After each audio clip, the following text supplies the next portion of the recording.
Hey YouTube, this is Jeff with American Mainsail here. I just wanted to show you guys how I go about cleaning my sailboat bottom with my REMORA Solo. Hope you enjoy the video and a little rundown of the process.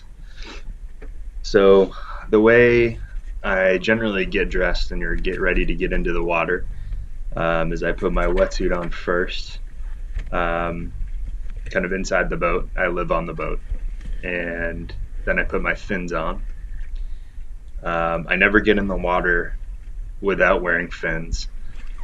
The current is really swift in my area. Here's the REMORA. This is an awesome piece of kit. I'll kind of get into this more later, but you can see that the current is already starting to come up. I missed kind of slack tide perfectly, and now the current is starting to pick up as the tide goes out. There I go into the water, and the current is always stronger as the tide goes out. So I'm really kind of screwed here, but you'll see later that the bottom of the boat is really dirty. So I'm trying to get some last minute cleaning in.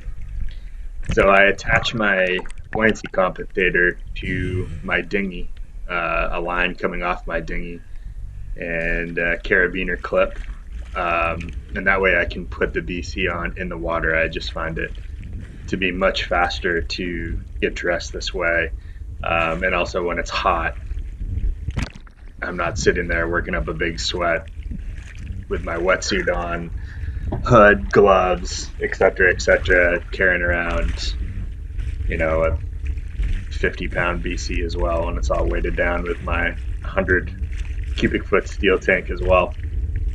So I'm just speeding this up for you because I'm just kind of struggling getting it on in the current here. And again, this is why I always put fins on before I get in the water, because it's just, the current can be just so brutal here.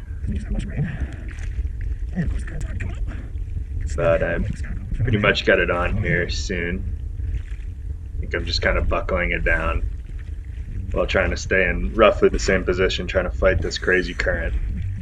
I already have my air on, so I've made the mistake before where I forgot to turn my air on, and I got in the water and put the VC on, and there was no air coming out when I did my final air on checks and pressure checks. So I always make sure that's on before I put the BC in the water, because that's a whole pain in the ass to take it off. Now I'm putting my weight belt on, so not only do I hang my BC off the dinghy, but I hang my weight belt off as well. And I generally put the BC on first, and then I put my weight belt on afterward, because I can control my buoyancy. I'm kind of a little bit sinky with the weight belt on, so I like to have the BC on while I attach the weight belt.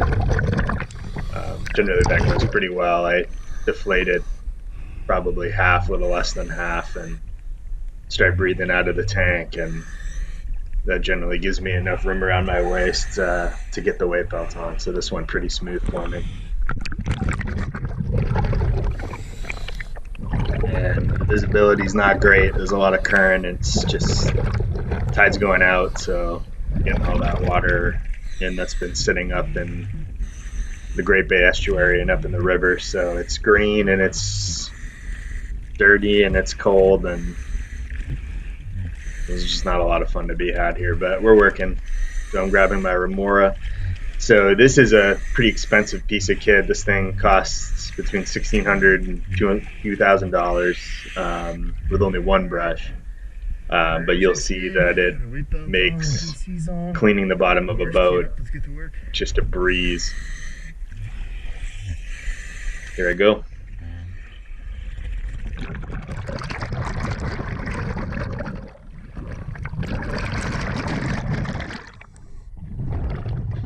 So the REMORA has a couple controls. It's got a speed control, and then there's a big button at the top to press to actually turn it on, which is really helpful when you're diving to be able to turn it on and off. And you can move so quickly with this machine. I used to clean the bottom of this boat by hand, and it was a bear, and I just never could done in time with the amount of time you have to deal with the current, which is 45 minutes. It just couldn't go fast enough to get a good job done. This bottom page is totally shot. You can see the barnacles building up. This is a medium coarseness brush on the Remora right now, and it's not going to pick off the barnacles, but it is going to pick off all the soft earth building up, and it's on there. It's stuck on there pretty well. It takes some force to get it off. It's not like just a pure wipe and get it off. This bottom paint is 3 years old. It's a layer of, I believe, CSC Extra over a couple layers of some really cheap Total Boat Underdog. And I believe all the CSC paint is gone. The CSC paint is expensive, but it's a fantastic paint, and they use the copolymer technology, so the ablating action works really well. I believe that all the paint that you're seeing here is essentially cheap Total Boat paint, and that does not ablate well. I've actually called it, even though it is an ablative paint, I've heard it called by a Practical Sailor. I've heard them call it hard paint, and I would tend to agree with that because the matrix that the ablative is actually stuck in tends to stay behind, and that's where you see kind of the blue and black paint kind of stuck all over the hull, and it's really not doing a good job preventing growth anymore. Here I am checking the zinc anodes; those are pretty shot. This boat is now out of the water for well-deserved maintenance. It's been in the water for 3 years at this point. The max prop is missing its anode. Good idea to attach those with some dielectric grease on the screws. I've had problems getting the zinc anode to stay put on the end of that propeller without using that dielectric grease. You can also use some Loctite if it's out of the water. And there's also, I believe it's called Zebratite or Vibratite that you can use in the water that prevents the bolts from backing out. But anything you can do to keep that zinc anode on the propeller is a good idea. So I'm just really struggling to fight the current here, and the fact about cleaning the bottom of a dirty boat is that you can't often see that well, just because the ablative and or the fouling itself is just screwing up your visibility. So that's another way that the Remora really helps, because you can just move up and down the hull like I'm doing here, and just big wide strokes. See how well it gets rid of that fouling in one pass. And there's an impeller that's actually in the inside of the Remora that sticks the machine to the hull, so you don't have to press as a diver.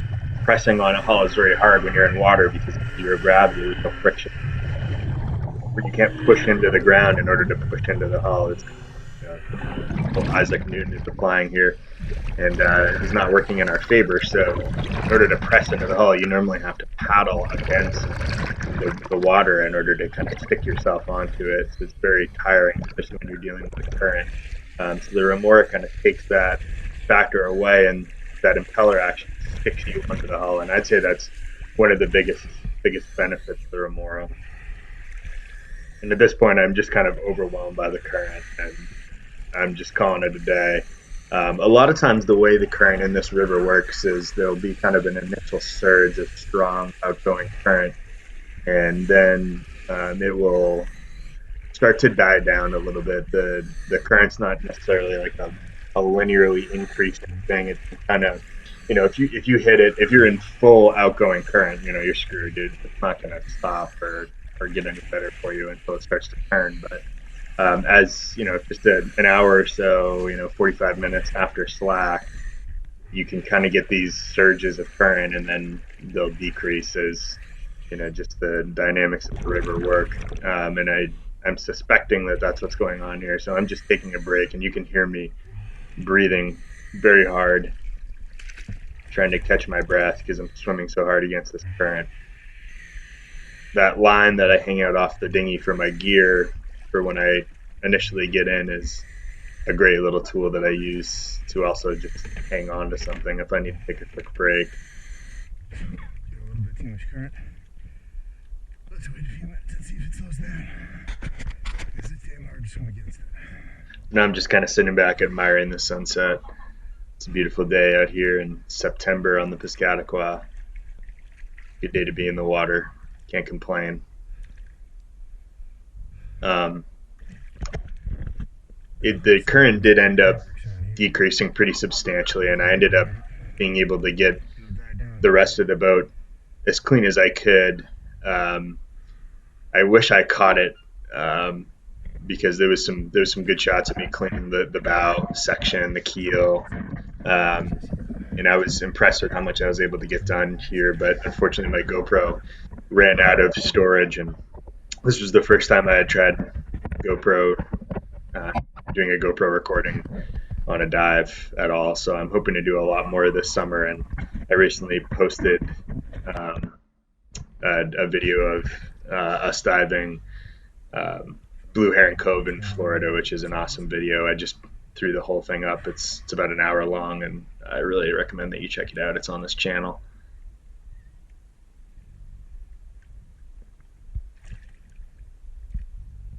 Quick air check. Probably blew through 500 psi there, I'd imagine, swimming so hard against that current. Usually I can conserve my air pretty well, but it's a challenge swimming against this current. I have this stuff that builds up on that area with no fouling. You know, this is a brackish area, so we get quite a bit of kind of freshwater green growth, as well as all the fouling that comes with saltwater as well, barnacles, saltwater barnacles, mollusk spawn, etc., etc. So that's about it. Thank you for watching.